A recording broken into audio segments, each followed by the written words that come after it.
Now, wouldn't that be funny? I like the fact that most of those guys are dead. And you know, with canned laughter. Yeah, yeah. No, there was a big thing on it. Yeah, from like the 50s or like the 20s even. Some of that stuff dates back a long time. When, I don't know. I suppose it comes from periods of time when you can actually pay people to clap as an audience or something like that. And those times are long gone. So when you hear people laughing during, what is that, 2 Men, 1 Cup? No, the Charlie Sheen show. It's called the Charlie Sheen Show. 2.5 Men. Yeah, I mean, when you hear someone laugh at their joke, they're all dead. Like, all those people are dead. Really dead. And, like, forgotten dead. Nobody knows them anymore. Like, if they had grandchildren, their grandchildren are old enough to have forgotten them by now. It's really sad. Isn't it? Just a little bit sad. No, it's not really. Okay, here's a bit that I've been working on. The first thing that I ever heard about sex was enigmatic and deeply confusing. And I was about, I don't know, somewhere between 5 and 6 years old. About like tiny Ethan. And I've been hearing around me all over the place this question, where do babies come from? I know where babies come from. Do you know? And like even on cartoons, I bet he doesn't even know where babies come from. What? I don't know. And so of course I went up to my dad and I said, Dad, where do babies come from? Goodbye, Korean contingent. Thank you for coming. Don't worry about it. Oh, that's nice. Cool. What was I talking about? Fucking, right? Oh, right, when I asked my dad about, what was it? Where babies come from. Yes. Okay. So my dad told it to me straight. He told it to me straight and he told it to me purposefully. He said to me, well, when a man and a woman love each other very, very much, sometimes the man will put his penis into the woman's vagina, and then sperm come out of the man's penis, and they'll connect with an egg in the womb, hopefully, and if they connect, then there will be a baby. And I thought, like, oh, this is a really, like, it's a fairly full explanation. That's pretty much all I need to know. But there was one part that still mystified me, was the whole penis in vagina thing. Like, for one thing, how? Or, for that matter, like, in what context? Like, I mean, up to this point in my life, like, my whole idea of romantic interactions was like, dim lit rooms and people talking like this. Hey, baby. Yeah.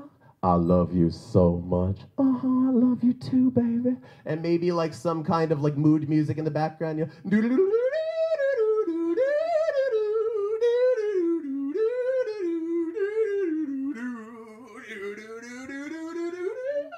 You know, and just things escalating and rising. Baby, I love you so much. Can I put my penis in your vagina? Uh-huh. And just as delicately and deliberately as placing a ring on a finger, he slips his penis into her vagina. But after that, what happens? I mean, just, I was actually talking with a friend at work who for the longest time thought that the term sleep together meant that you like cuddled and held hands and fell asleep together. It was kind of like that. I thought that you just kind of stuck it in and laid there and listened to the music and the nice satiny sheets and the low lighting and like, what happens next? And it wasn't until many, many years later that I somehow managed to see some porn that I was, oh, there's some jacking involved. Like there's this whole like hip thrusting thing and everybody gets really excited. And I'm just like, oh, okay, well that kind of makes sense. Maybe. I still don't, really? Like, and it just gets all slobbery? And I was still kind of confused. And I think that for many men who well, at least most of the guys who I've talked about, when guys figure out how to masturbate the first time, they think they've invented it. And it's just like, okay, so like the vagina goes on the, I guess there's some kind of pressure, like ring pressure. Oh, I could use my hand for that. I guess I could do, oh, hey, oh, I see. Okay, I kind of get this now. Oh, so this is, I see. And all of a sudden, bam! And your first thought is, what just happened? And your second thought is, I am gonna make so much money, right? Just like, I thought that. I did anyway. Actually, they interviewed, what was it, one of the guys in Blink-182. He says that he thought that he invented and he blew a hole through the shower curtain. I thought that was pretty funny. Like a shotgun. Yeah. Like a fucking shotgun. Right. Yeah. He was 19!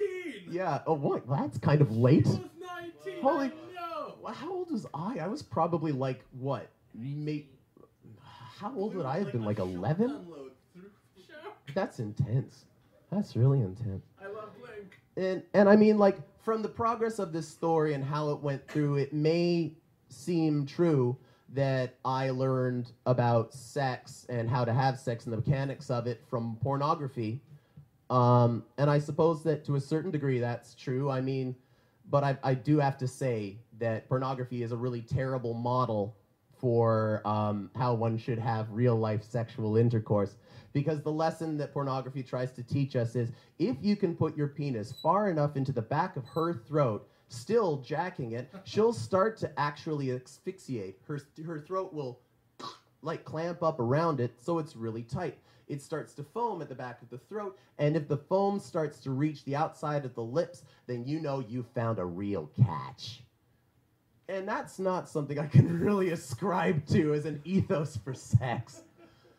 But I will tell you, if when I was 6-year-old little Ethan, my dad had said, oh yeah, there's a bunch of jacking involved and everyone gets really excited and stuff, I don't think I would have gotten it. I don't think there was any way around this sort of misinformation. Thank you.